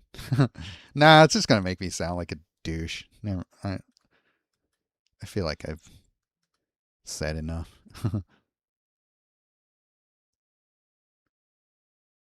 Stormbind, support card enchantment. At the beginning of combat on your turn, you may discard a card at random from your hand. If you do, deal 9 damage to any target. Too late. Fair enough. Even more of a douche. When this first opposing creature dies, draw a card. That card gains 9 mana. Okay. That's actually, I don't hate that. I don't like, I don't like the first part of it, but I like the second part. Yeah, we pulled this, talked about already, kind of sucked. Creature in this battlefield is reinforced 4 times. All right. This creature dies, gain 5 life for each of its reinforcements. Okay. This creature loses reinforcement, gain 5 life. Force another target creature. Okay, reinforcing another creature you control is kind of cool. You match 4 gems. You pair this with like a Gaia's Revenge or a Galta or something like that. And you're doing like a baby diet Surak. So, not a terrible card. Looks kind of fun. Pendlehaven. At the beginning of your turn, convert 3 gems to green. Comment on your turn if you control a creature with base power 1. This could be an interesting card to pair with Godhead of Awe. Or there's another card I think that does similar thing. It's a weird like changeling guy that turns all your creatures to 1/1. They get 4/8 plus Berserker, converting 3 gems to green. It's a weird card. I'll probably mess around with it. It's definitely not meta, but it's funky enough that I tickles my Johnny bone. That's such a gauze thing to say, isn't it?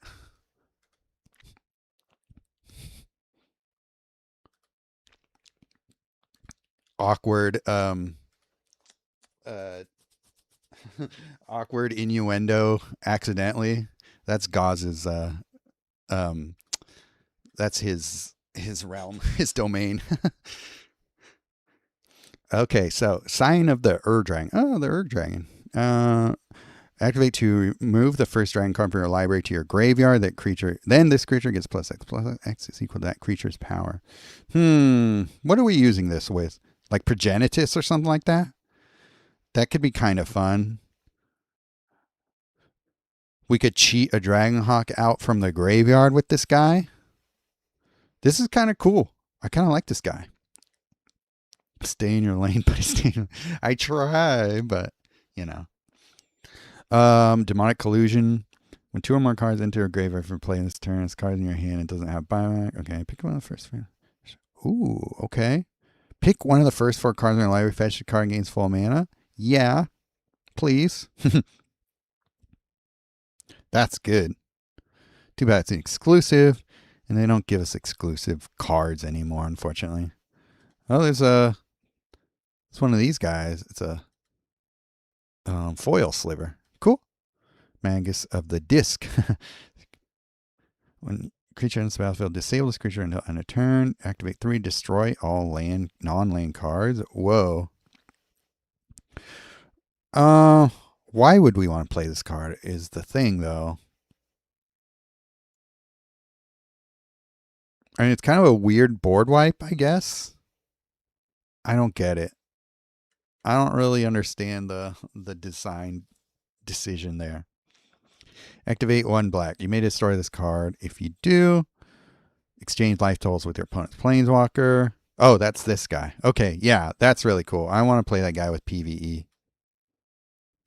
Make things easy.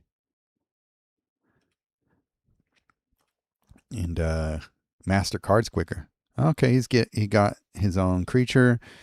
Each creature hand gains flash and gains 3 mana. Okay, when this creature on the battlefield, each card in your opponent's hand loses flash. Okay, it's fine. I don't see myself really finding a use for him. Close Sliver, reinforce that creature. Okay, creature's dealt damage, Sliver control dies, reinforce your first creature. Okay, that's fine, I guess. I'm not seeing a lot of great cards. There are a few here and there, but it's like I was saying before in my my rant earlier. Um, I wish they would give us a few more OP cards per set just to make things more interesting.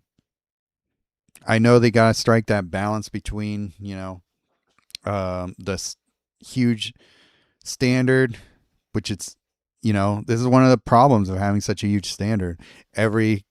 The power level has to be flattened just so that things don't get out of control, but it makes things more boring. So, I mean, guys, you know exactly what I'm talking about. You and I rant about it all the time. um, Increase your black mana bonus by 1 permanently. That's pretty cool. So far, that's one of the better sliver cards I've seen.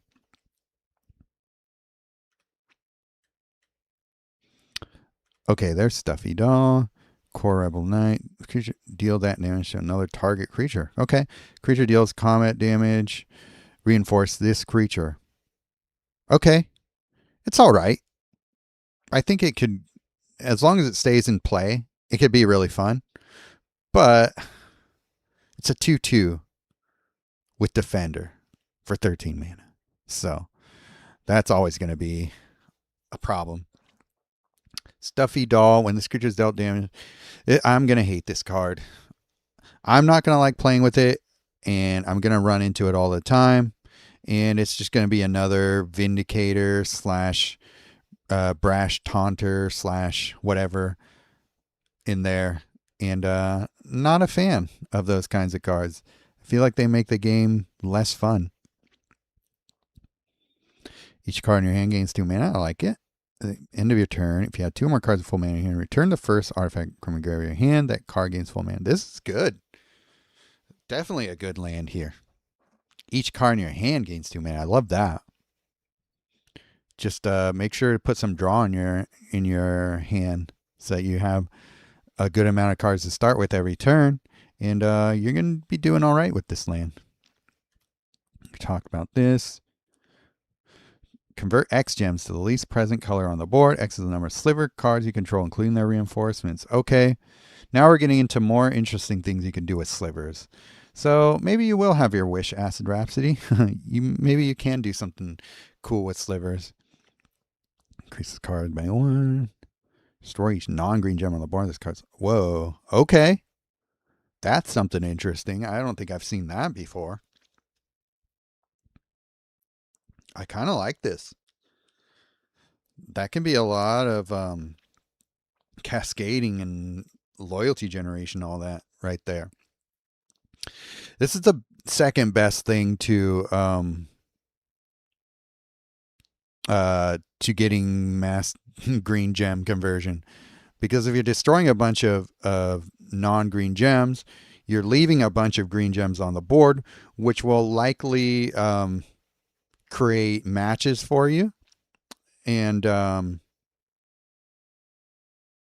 hopefully get you a lot of mana and loyalty. But unfortunately, it happens at the end of your turn, so you don't get to take advantage of it in that way until your next turn. But, I still think there's something to that. Shapeshifter, when you make a match 5, reinforce another not random not. I mean, that's all right. I've never been... These cards sound better than they actually are in reality. Liege of the Pit. Gauze covered that. Already talked about these. Okay. All right. Well, I don't want to go through all the rares now as well. It's getting a little long here. So let's just play that Brocan deck because it's fun. And apparently I have not done so yet. So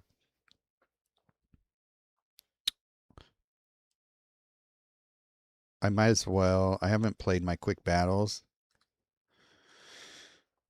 since Sunday. So should probably do that. So I'll play quick battle with Brocan, and we can all be on our way. Okay, we don't have a saved Brocan here. All right, so we'll just have to scroll down to them. Boring.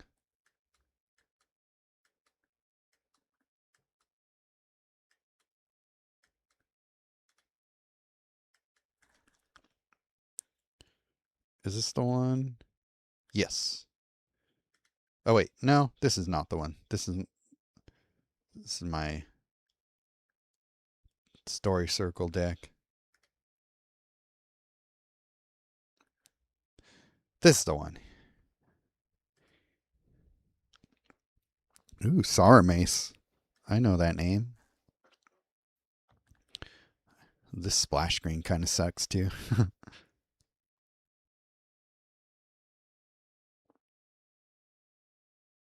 Huh? Huh? I don't know what that is referring to. So your huh makes me go, huh. Okay, we'll start with Galta into Tempt.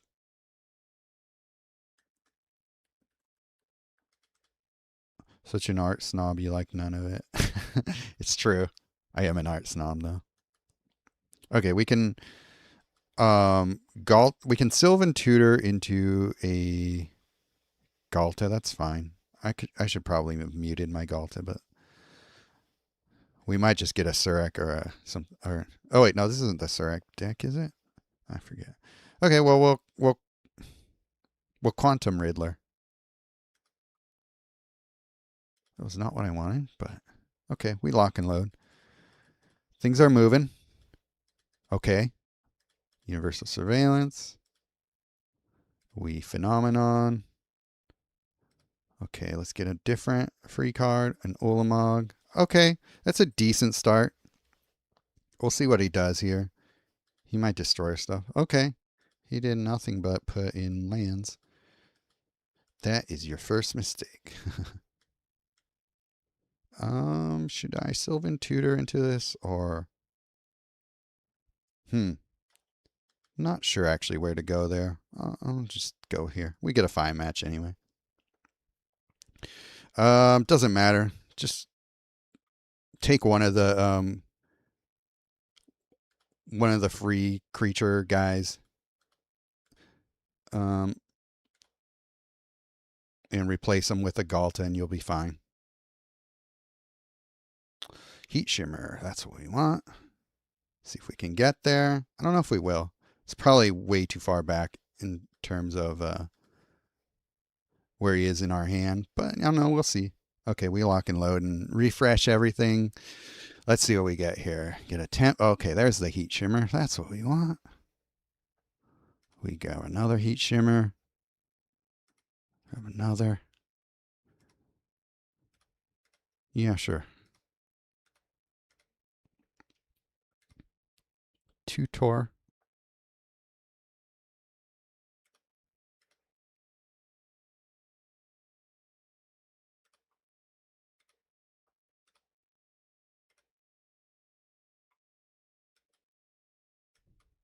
Heat Shimmer, Heat Shimmer. Can we do this here? Okay, we'll just do this then. Okay. Yes.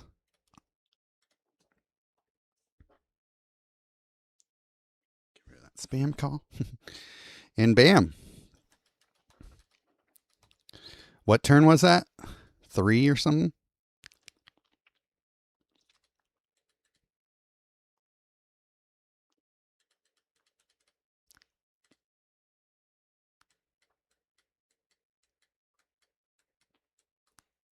My turn 3.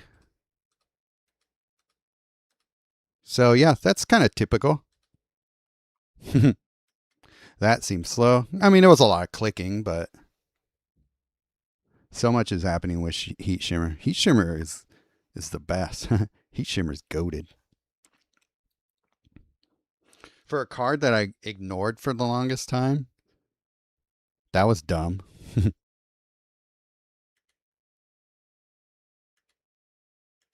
Yeah, there's a lot of touchy-touchy with this deck, but it's not that bad.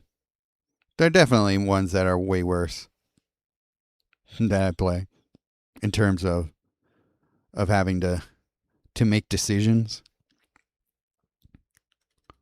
This one's actually probably a little bit lighter as far as like a looping type of deck goes. It's not really a looping deck. It kind of can, but it's not really necessarily built to loop. It's just built to grab a bunch of free cards, and so it can loop in the process.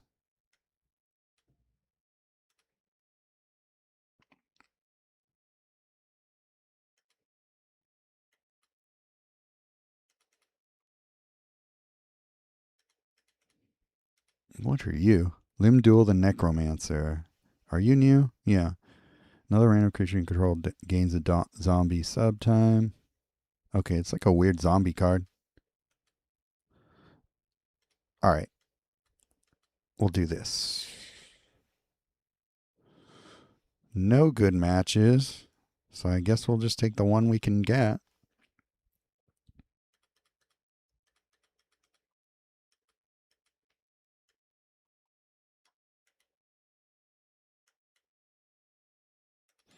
Actually, I don't need that there. Let's save that for further down. Maybe we can tempt. Maybe we'll do this.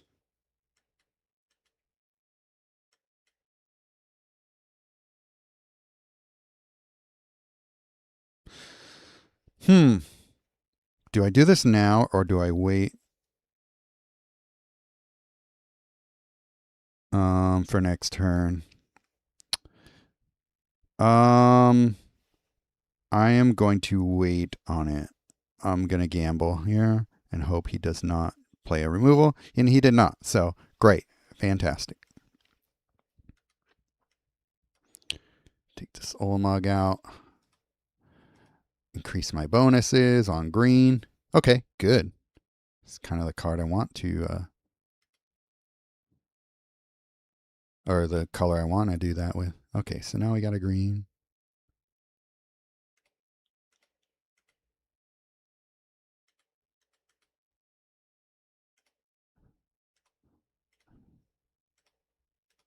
It's called playing smart, Gauze.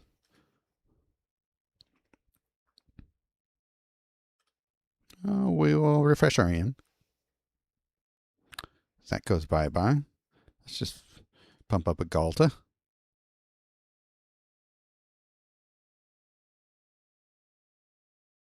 Yeah, I know you haven't.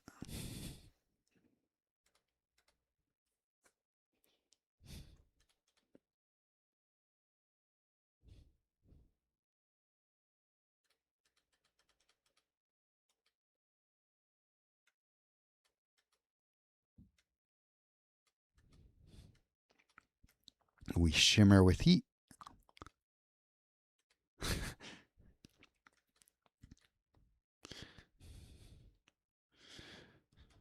I mean, what? You're going to just serve that up on a silver platter? I'm not going to grab it?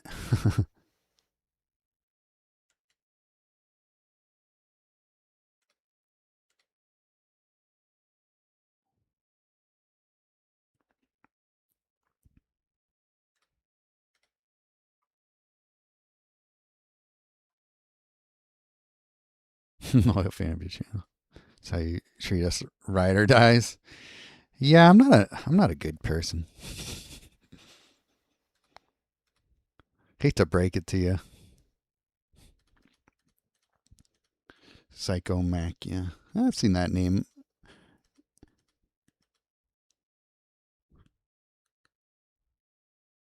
But yeah, this is a very fun QB deck that I was using for a while just because like it doesn't really care that much about what your opponent is doing. As long as he's not playing like a bunch of discard or something, this deck just sets up and goes boom pretty quickly. And it the pace that you get to, like the pace of cards put down usually is way faster than what your opponent can do. So it sets up really quickly, and you know, if you get those heat shimmers going, it wins really quickly, so your opponent won't even have time to recover a lot of the time. So it can be a really good deck for getting through things quickly. It's not really necessarily a coalition battle deck, because sometimes, that Sylvan Tutor, you end up putting things into play that you kind of wish your opponent, or your opponent puts things into play sometimes that you kind of wish your opponent didn't. But for the most part, you can get by pretty quickly.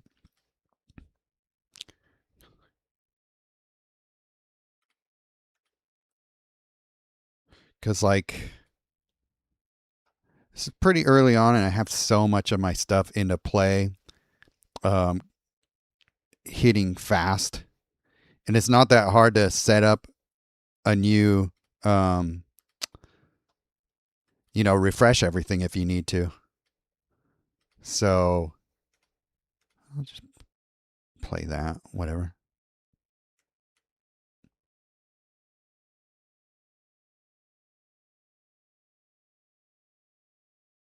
Crash them through. Okay, I think I'll have one more chance to attack with them. Yeah, that's fine. I'm gonna put another heat shimmer here. I could even do this, which is another really cool thing about heat shimmer. Well, now you get bashed by your own railway brawler. How about that? And that's why I'm subbed. Oh yeah, Demosley. I see that guy all the time, and he can be really tough to beat, but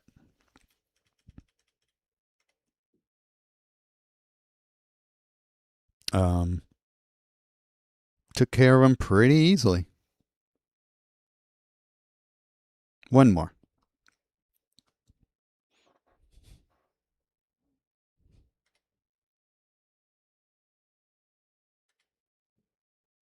Oh wow! Thank you, Edward, for the subscription, or for becoming a member.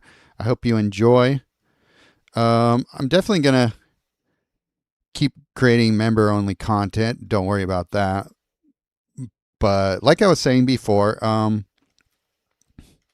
just going back to what I enjoy about content creation, making videos on YouTube. And if Webcore ends up not being part of that, I hope they continue to support the channel, but I would completely understand if they don't, if they don't feel like they're getting as much from me as they would want to see.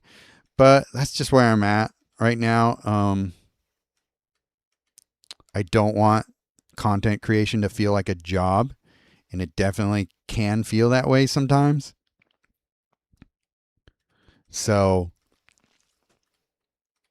if it's going to feel like a job, I need a little more compensation. But, just playing around and showing you guys cool things, and showing people who want it more cool things, that's great.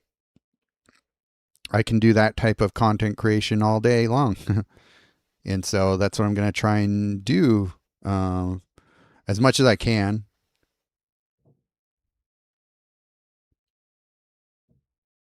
And if there are other topics that I want to cover, I definitely don't see a reason why I wouldn't want to. But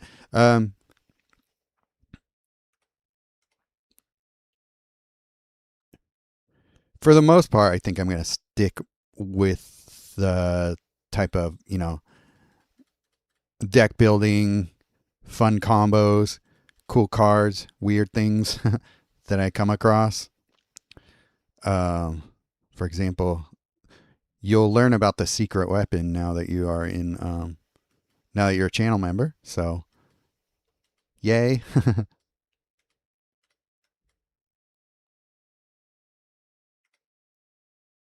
I hope you enjoy that card as much as I do. I use it so much.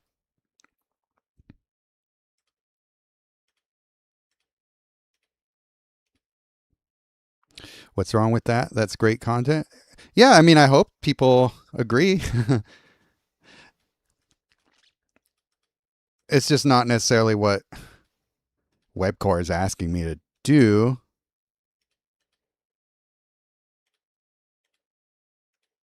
See it this way: it's essentially a gotcha game. If we can afford a gotcha game, we can afford a sub. Well, thank you, but a lot of people just, on principle, don't feel like they um, want to pay for something they can essentially play for free. Hey, Ratnix, what's up, man? Sorry to do that to you, but I'm just trying to grab my crystals. So, yeah. All right. Well, thank you everybody for joining me here. I hope you found the first half hour of this stream interesting. Definitely had a lot to say, and hopefully it was. I don't know if it was useful information for you guys, but it's definitely something that I wanted to get put out there, and yeah. So hopefully things get better for me in terms of finding my spark in terms of content creation goes. And yeah, thank you all for joining me here. And yeah, this is the OP Brocon deck. Just got back to the show. Yeah, I'm about to end here, so you can go back and rewatch the part of it if you want to see how it's created. But I'll just talk about it real quick since you're here. I'll explain what's going on with it.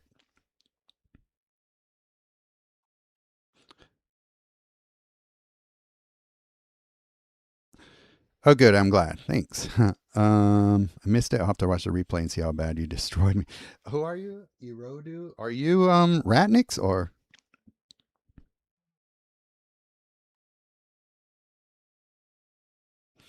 Obviously, it doesn't apply to everyone, and FTP is a thing. I'm just at an age that I see it this way. If I play for virtual product, I can pay to support people.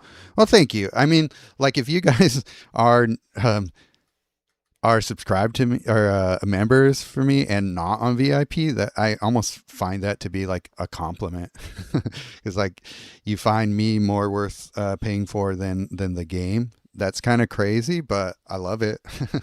I don't know how many people are that. Thank you guys. You're welcome. I feel the same way about you, buddy. Okay, so Phenomenon Investigators, Quantum Riddler, and Lock and Load are all cards that give you basically free cards for casting them. So if you draw into, or if you play one of these, whatever they get to you, it's free, and hopefully with some luck, it's something like Temple Discovery, Genesis Wave, Galta, and then sometimes Olamog. But the main thing is you're trying to get Galta into play, put a bunch of reinforcements on it with Heat Shimmer, and smack them with haste right away. And if you could just get Galta in, play a bunch of Heat Shimmers at the same time, you'll probably win in that turn. It's not a great PvE deck. It's not the best for planar chaos, I should say, because it's kind of slow. It's fine against certain battles, but if you're trying to just get through the bosses, the big ones, really quickly, the big Eldrazi, this one isn't necessarily the best deck for that. But it's got Ulamog in there, so if you don't have Ulamog, you can put in a something that is a good ETB creature that can remove things for you. This is really just there as my only source of defense in case things get wacky.